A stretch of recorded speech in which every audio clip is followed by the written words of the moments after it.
지금 현재 멕시코가 승점 6점으로 1위입니다.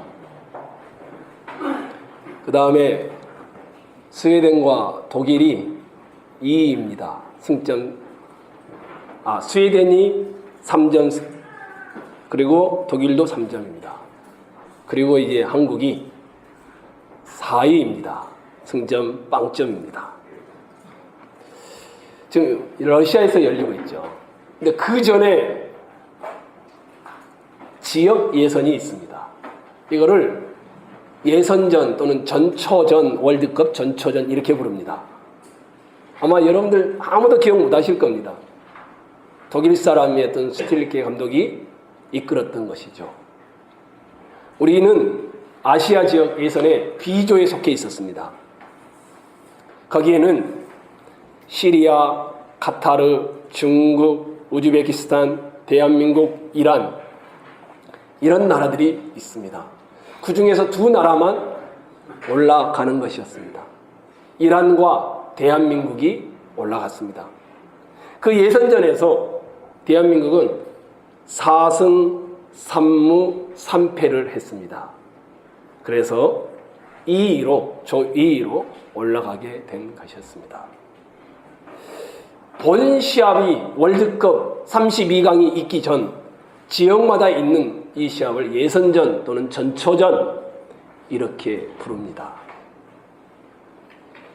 10가지 재앙이 있기 전 오늘 본문은 예선전과 같은 또는 전초전과 같은 내용을 담아 놓고 있습니다. 그래서 이건 재앙이라고 보기는 어렵습니다. 왜냐하면 사람이 다치거나 자연이 파괴되거나 이런 게 일어나지 않습니다. 그저 마치 테스트를 하듯이 누가 더 센지 알아보는 그 정도의 시간이 되기 때문입니다. 스토리는 이렇습니다. 모세가 마음이 상할 대로 상해 있었습니다. 난 못 가겠습니다. 근데 하나님이 모세야 가라. 바로에게 네가 신이 되게 할 것이다. 그러면서 모세와 아론을 바로에게 보냅니다. 이미 바로는 이스라엘을 핍박하고 또 핍박했던 사람입니다. 어쭈 또 왔네? 뭐 이런 것이었습니다. 그러면서 너희가 왔다면 이적을 한번 보여봐라. 정말 그런 능력이 있는지. 그래서 모세가 그 말을 듣게 되면 아론에게 말합니다. 당신의 지팡이를 던져라. 그래서 아론이가 모세가 말한 대로 지팡이를 딱 던졌더니 뱀이 된 겁니다. 바로가 깜짝 놀라야 되는데 깜짝 놀라지를 않습니다. 허허허. 그러더니 자기 신하인 요술사들이 있죠. 현인들, 지혜로운 자들과 마술사들이 하는데 요술사들을 불러서 똑같이 뱀이 되게 만듭니다. 그리고는 바로가 보내주지 않겠다. 이게 오늘 본문의 전체적인 내용입니다. 저는 이 본문을 가지고 여러분과 세 가지를 살피려고 합니다. 자, 그 첫 번째입니다. 우리 8절, 9절 한번 읽었으면 좋겠습니다. 읽겠습니다. 시작.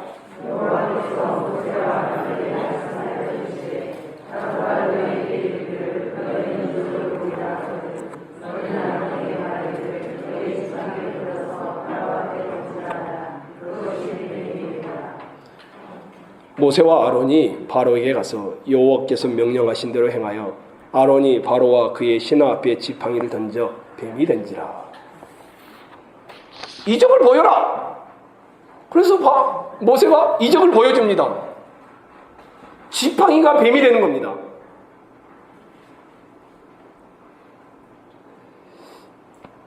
이적은 어떤 의미를 가지고 있을까요? 바로가 믿을 줄 알았는데 하나님을 안 믿는 사람이 이적을 보여라 했으니까 보여줬더니 돌아올 줄 알았는데 바로는 돌아오지 않습니다.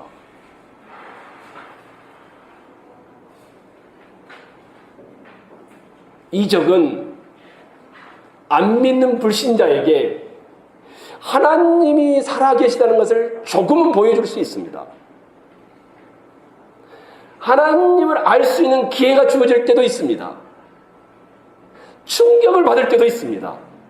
그런데 이적은 항상 사람들의 마음을 열어주는 것이 아닙니다. 13절을 한번 봐보십시오. 모세의 이적 앞에 바로의 마음이 열렸는지 안 열렸는지가 등장하고 있습니다. 그러나 바로의 마음이 뭐라고 됐습니까? 완악하여 그들의 말을 듣지 아니하니, 이렇게 되어 있습니다. 재미있는 것은 14절 우리가 읽지 않았죠. 14절 한번 봐보십시오. 여호와께서 모세에게 이르시되 바로의 마음이 뭐라고 되어 있습니까? 완강하여. 13절도 그렇고 14절 두 번씩이나 이적을 보였는데 오히려 바로가 마음이 완강해졌다, 이런 이야기를 하고 있습니다. 이 정도가 아닙니다. 11절과 12절을 한번 봐보십시오. 바로도 현인들과 마술사들을 부르매 그 애굽 요술사들도 그들의 요술로 그와 같이 행하되 각 사람이 지팡이를 던짐에 뱀이 되었으나 아론의 지팡이가 그들의 지팡이를 삼키니라. 아론의 지팡이가 바로의 신하들의 지팡이가 뱀이 된 것을 다 삼켜 먹어버렸습니다. 그러면 바로가 깨달아야 되는 거 아니겠습니까? 근데 바로가 마음을 전혀 동요하지 않고 완강하여 강팍했다라고 합니다. 사실 바로에게는 이번 한 번의 기회가 아니었습니다. 여러 차례 기회가 있었습니다. 뱀의 승패를 보고 빨리 항복했어야 했습니다. 그런데 어떻게 합니까? 빨리 깨닫고 돌아왔으면 바로는 매를 맞지 않았을 텐데 바로는 돌아오지 않습니다. 언제까지 돌아오지 않습니까? 10번째 재앙이 있을 때까지 돌아오지 않습니다. 아니, 그 정도가 아니죠. 홍해에 자기 군사력이 다 몰살될 때까지 돌아오지 않습니다. 아예 망해버립니다.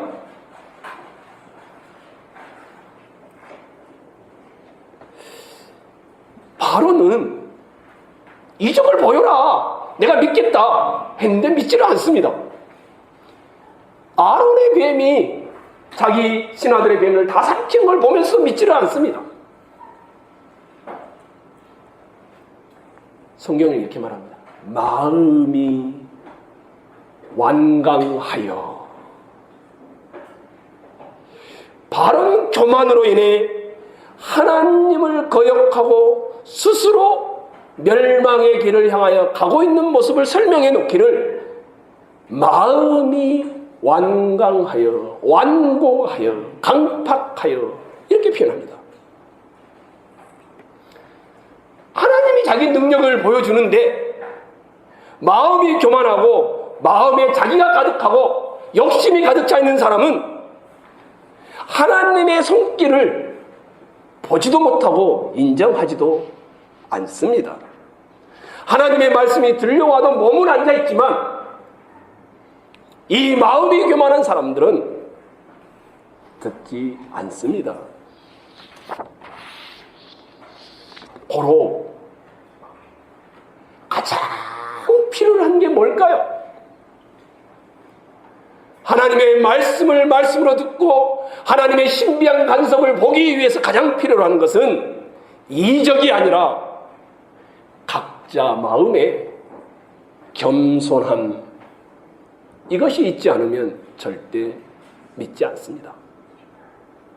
그의 마음이 준비되어 있지 않다면 아무런 말씀을 그에게 전해도 바로와 같이 받아들이지 않습니다.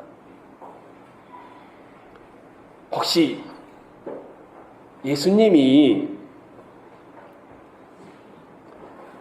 자 뭐라고 합니까? 물고기 2마리 떡 5개로 몇 명을 먹였던 것? 5,000명. 이것을 뭐라고 합니까? 오병이어. 근데 그 수가 남자만 만약에 여자와 아이들까지 합치면 2만 명 가까이가 될 겁니다. 그 당시에는 굉장히 많았을 테니까요. 오병이어의 기적을 베풉니다. 예수님이. 요한복음 6장에 나오는 이야기입니다. 아니 그런데 이들이 오병이어의 기적을 보았는데 요한복음 6장 끝부분에 이렇게 말합니다. 많은 사람이 떠나가고 다시 그와 함께 다니지 아니하더라. 기적을 보았는데 그 많은 사람이 다 떠나갔다는 겁니다.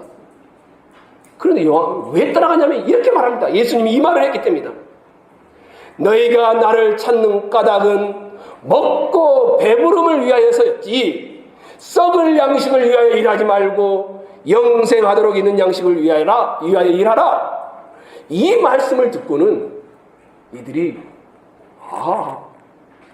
하고는 다 떠나갔다라는 것입니다. 예수님이 복음을 전할 때 기적들이 곳곳에서 일어났습니다. 어느 학자가 그랬습니다. 오병이어의 기적을 체험한 사람들이 예수님을 십자가에 돌로 쳐 죽였을 것이다. 십자가에 못 박아라 한 사람들은 호산나 호산나 찬송했던 사람들일 것이다. 마음이 열려있지 않으면 어떤 하나님의 은혜가 와도 믿지 않습니다. 오직했으면 예수님이 그런 말을 했겠습니까? 오늘날도 비신자들은 하나님을 전하는 우리에게 이적을 요청합니다.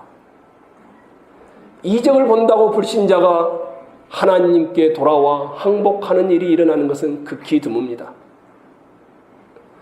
이적을 보면서도 마음을 열지 않는 경우가 허다합니다. 이것이 이적의 한계이며 이적의 한계는 마음의 한계에 의존하고 있습니다. 마음이 닫혀 있으면 어떤 이적도 받아들이지 않습니다. 아무리 용한 의원의 처방이라 할지라도 마음이 닫혀 있으면 환자는 치유되지 않습니다. 예수님이 이것 때문에 마태복음 12장에 이런 말씀을 하셨습니다. 우리 12장 38절 한번 찾아가 볼까요? 마태복음 12장 38절입니다.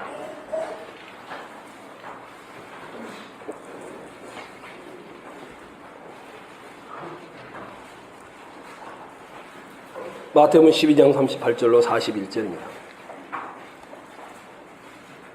신약 성경 20페이지 정도에 있습니다. 자, 그때의 서기관과 바리새인 중 몇 사람이 말하되 선생님이 우리에게 표적 보여주시기를 원하나이다. 여러분이 39절 읽겠습니다. 시작.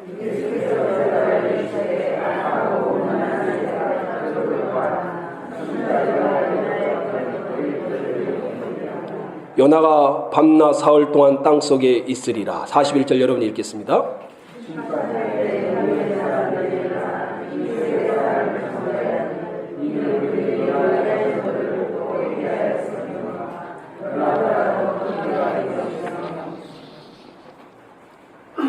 예수님이 표적들을 많이 이렇게 하는데 서기관과 바리새인이 또 와서 우리에게 표적을 보여주십시오. 이렇게 요구를 하는 겁니다. 그래서 예수님이 짜증 섞인 어투로 말합니다. 더 이상 요나의 표적밖에는 보여줄 게 없다. 무슨 말인가 하면 사람을 변화시킬 수 있는 것은 기적이 아니라 하나님께서 정하신 죽음이라는 요나의 표적으로만 가능하다는 것을 보여주고 있는 것입니다.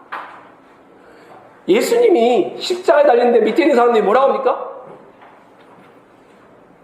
당신이 하나님의 아들이면 내려와 봐라. 그러면 믿겠다.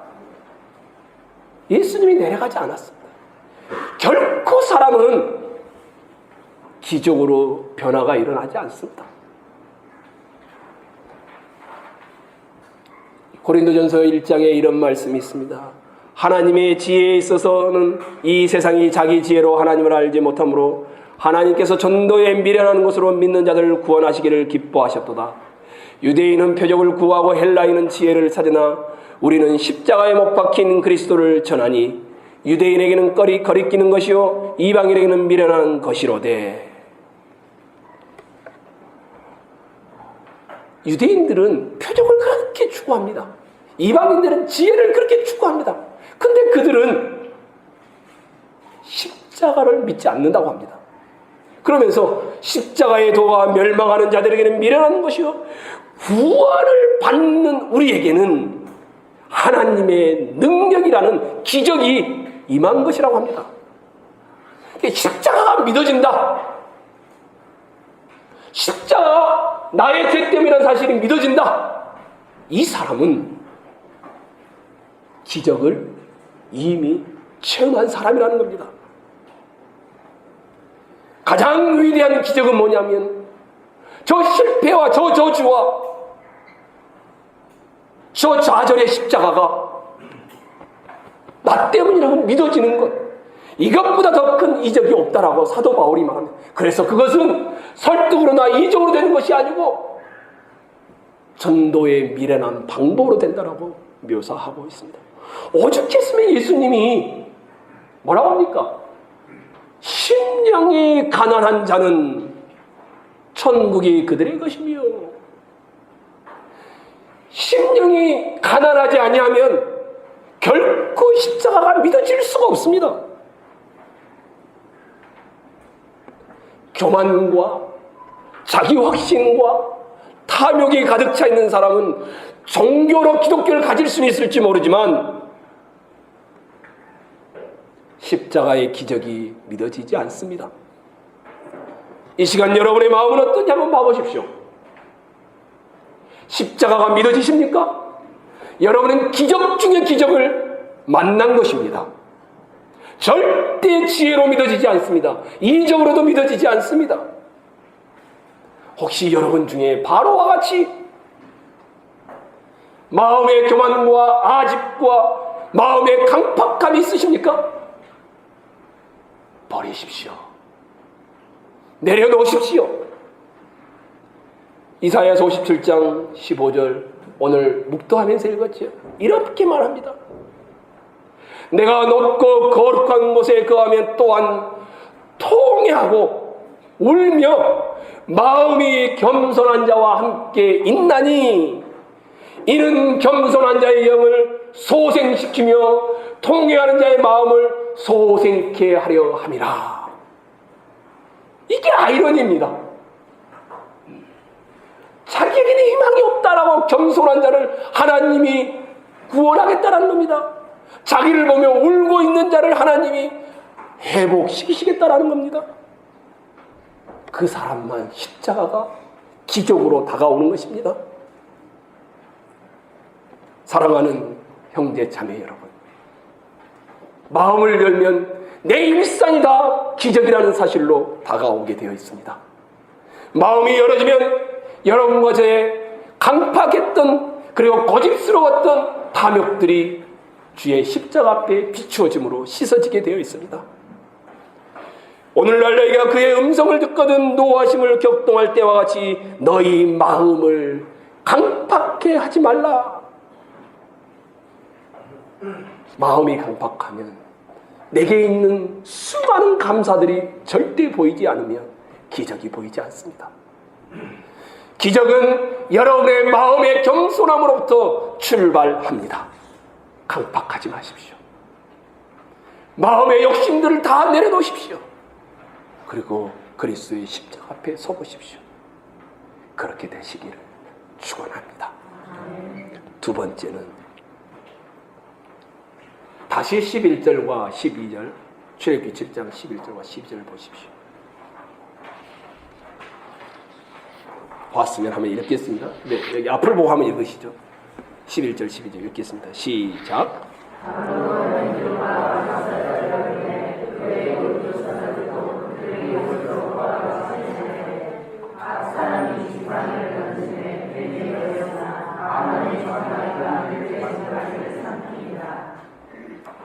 제가 보고 싶은 것은 바로의 신화의 요술입니다.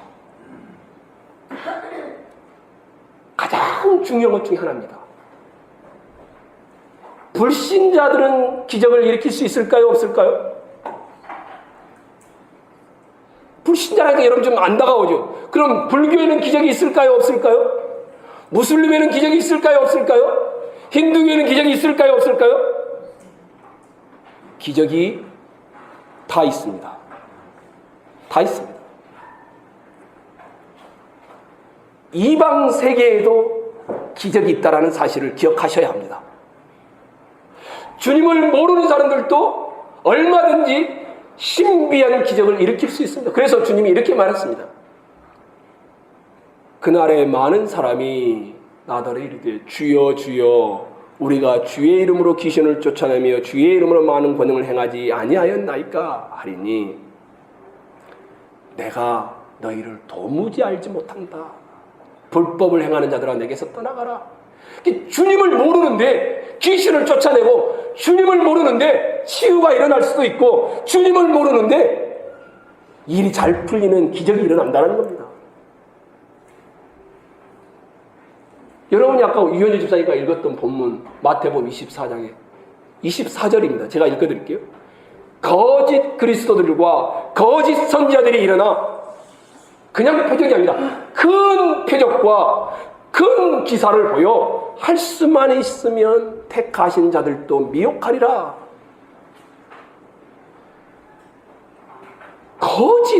거짓된 자들에게도 표적과 기사가 일어난다는 것입니다. 우리는 계몽주의와 합리주의의 영향을 받은 사람들이 대부분입니다. 그래서 보여지고 논리가 맞는 것만 믿습니다. 그래서 신비로운 영적인 일들은 미신으로 치부하거나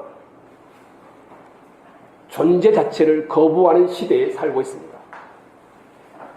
그러면서 스스로 말합니다.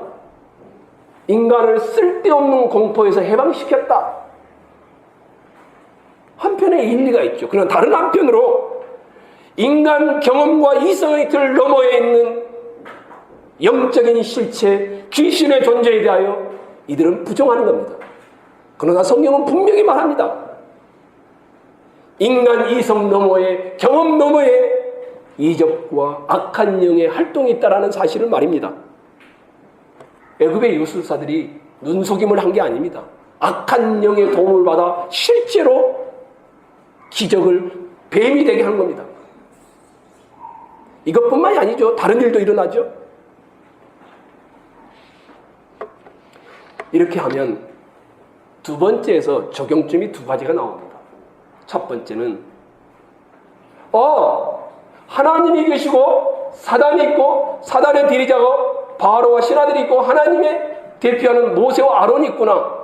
그러니까 모세와 아론과 바로의 싸움인 것 같은 봤더니 악한 영들이 개입하는 걸 보니까 이거는 영적 싸움이구나. 첫 번째 적용점입니다. 강대국과 약소국의 싸움이 아니며 하나님 나라와 세상 나라의 싸움이며 전쟁이라는 사실을 보여줍니다.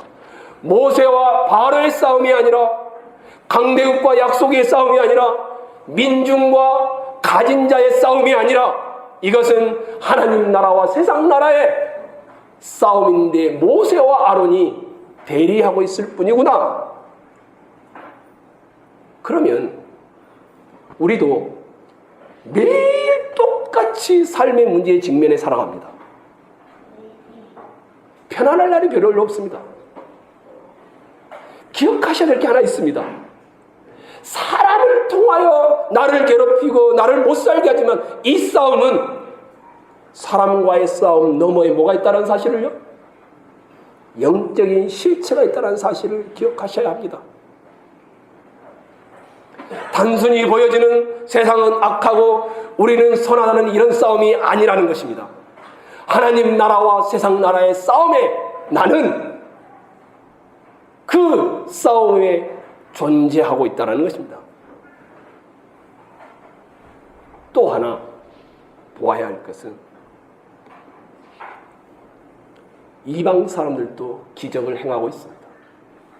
타 종교에 가도 무슬림에 가도 기적이 얼마나 일어나는지 이런 축구장 같은데 몇만 명들이 모여서 집회를 하기도 합니다.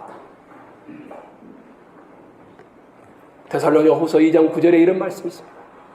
악한 자의 임함은 사단의 역사를 따라 모든 사단의 역사를 따라 모든 능력과 표적과 거짓 기적과 불의의 모든 속임으로 멸망하는 자들에게 나타나니라.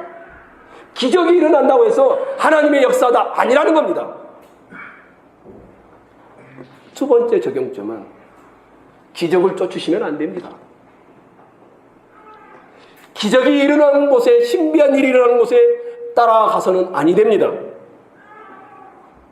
타 종교에도 기적이 있습니다. 성경에도 거짓 선지자와 거짓 그리스도가 미혹하기 위하여 기적을 일으킨다고 합니다. 하나님의 말씀이 맞다라고 할증할 때만 그것이 진짜 기적이 되는 겁니다. 이적을 쫓지 마십시오. 하나님의 말씀을 쫓으십시오. 이것이 신자가 가는 길입니다. 바로의 술사들이 행한 술법을 보면서 하나님의 능력에 도전하는 것인데 우리는 그것도 모르고 우와 하나님이 일하고 있다고 쫓아가도록 사단이 미혹하고 있다는 것입니다. 우리 모두가 늘 영적 싸움의 세계에 있음을 기억하고 그리고 이적이 일어나는 것이 다 하나님의 역사가 아니라는 사실을 기억하며 말씀이 여러분의 중심이 되시기를 주님의 이름으로 축원합니다. 마지막 세 번째입니다. 이 세 번째가 안 풀려서 어제 밤늦게까지 너무 고민을 많이 하게 했습니다. 이 7장 8절로 13절에 나오는 이 지팡이를 던졌더니 뱀이 되는 이적은 4장에도 나옵니다. 그리고 4장 마지막 부분에 모세와 아론이 이스라엘 백성들에 가서 똑같이 행하는 장면이 등장합니다. 그러니까 두 번이나 앞에 있었습니다. 세 번째 7장에 이 이야기를 또 꺼내놓고 있습니다. 지팡이가 뱀이 되는 이적. 도대체 왜 그럴까? 왜 이런 것일까? 모세를 설득하기 위하여 아론과 이스라엘 백성을 설득하기 위하여 징표를 주셨던 이 이적을 왜 바로 앞에서 이걸 또 사용하도록 했을까? 이게 제 고민이었습니다. 그런데 고민이 풀리게 되는 단어를 발견했습니다. 4장에 나오는 이 뱀은 영어로 하면 정말 스네이크입니다. 우리가 알고 있는 그런 뱀입니다. 독사, 독이 많고. 근데 7장에 나오는 이 뱀은 아닙니다. 단어가 다르더라고요. 7장에 나오는 이 뱀은 어떤 때는 바다의 용으로 번역됩니다. 어떤 때는 큰 악어로 번역됩니다. 어떤 때는 이 단어가 거대한 코브라를 말할 때도 이 단어를 썼더라고요. 그런데 4장에 나오는 뱀과 7장에 나오는 이 뱀은 똑같이 우리말로는 번역을 뱀이라고 해놨는데 사실은 히브리 성경에는 다른 단어입니다. 12절 한번 봐보십시오. 12절 한번 봐보십시오. 아론의 지팡이가 어떻게 했습니까? 그들의 지팡이를 삼키니라. 이집트에서 지팡이는 여러분과 제가 아무리 동의하지 않아도 다 알고 있습니다. 왕의 능력과 왕의 호를 상징하는 것이 지팡이입니다. 물론 모세와 아론에게 지팡이는 목동이 불과했을 겁니다. 그런데 이 바로에게 이 지팡이는 왕의 능력과 절대 권력을 상징하는 것입니다. 게다가 혹시 우리 청년들은 봤을 때죠. 이집트 미이라 영화를 나오는데 바로가 쓰고 있는 왕관을 한번 봐보십시오. 다 뭐가 있는 줄 아십니까? 청년들 대답이 없네요. 코브라가 그려져 있습니다. 코브라, 뱀이. 이 코브라가, 이 뱀이 바로의 왕의 권능을 상징할 때 사용되었다라는 것입니다. 제가 무슨 말을 하고 있는 겁니까? 그러면 여러분에게. 아론의 지팡이가 바로의 지팡이를 삼켜버렸다. 이 말은 바로의 권능, 바로의 능력, 바로의 가지고 있는 모든 것들을 이렇게 삼킴을 당할 것이라는 경고를 보내고 있는 겁니다. 전초전이지 않습니까? 예선전이지 않습니까? 바로야, 너 게임이 안 돼. 해보려고 하면 너 큰일 나. 그래서 지금 그 경고를 보내고 있습니다. 그 경고의 내용을 이렇게 풀어볼 수 있습니다. 바로요, 모세가 하는 말이죠. 당신은 결코 하나님을 이길 수 없습니다. 당신은 결국에는 이 지팡이처럼 삼키움을 당하고 말 것입니다. 그러니 지금 항복하십시오. 이 말을 하고 있는 것입니다. 혹시 우리 예수님이 했던 말 기억하시는지 모르겠습니다. 몸은 죽여도 영혼은 죽이지 못하는 자들을 두려워하지 말고 오직 몸과 영혼을 능히 지옥에 멸하시는 자를 두려워하라. 마태복음 10장에 나오는 말씀입니다. 여러분은 무엇을 두려워해야 합니까? 저도 여러분에게 똑같이 말하겠습니다. 성도 여러분, 아니 이 자리에 계신 여러분, 여러분은 결코 하나님을 이길 수 없습니다. 하나님이 여러분을 따라오는 것이 아니라 여러분이 하나님을 따라가야 하는 겁니다. 조물주가 피조물에 의해서 움직여지는 것이 아니라 피조물이 조물주를 따라감으로 움직여지는 것입니다. 뭘 말합니까? 탐욕, 항복하십시오. 욕망, 항복하십시오. 여러분이 가지고 있는 모든 것들, 바로와 같이 다 소유하고 있는 것들, 자기가 신이라고 생각하는 것들, 항복하지 않으면 바로처럼 인생의 결말을 맺고 말 것입니다. 끊임없이 거부하다가 장자가 죽고 왕조가 망해버리는 이 꼴을 당하게 될 것입니다. 그래서 지금 바로에게 전초전에서 경고를 하고 있습니다. 바로여, 당신은 결코 여호와 하나님을 대적해서 이길 수 없습니다. 성도여, 하나님께 항복하십시오. 여러분의 욕망을 내려놓으십시오. 여러분이 붙잡고 있는 모든 힘들을 내려놓으십시오. 하나님을 이길 수 있는 자는 없습니다. 하나님이 더 선하게 여러분을 인도해 가실 것입니다.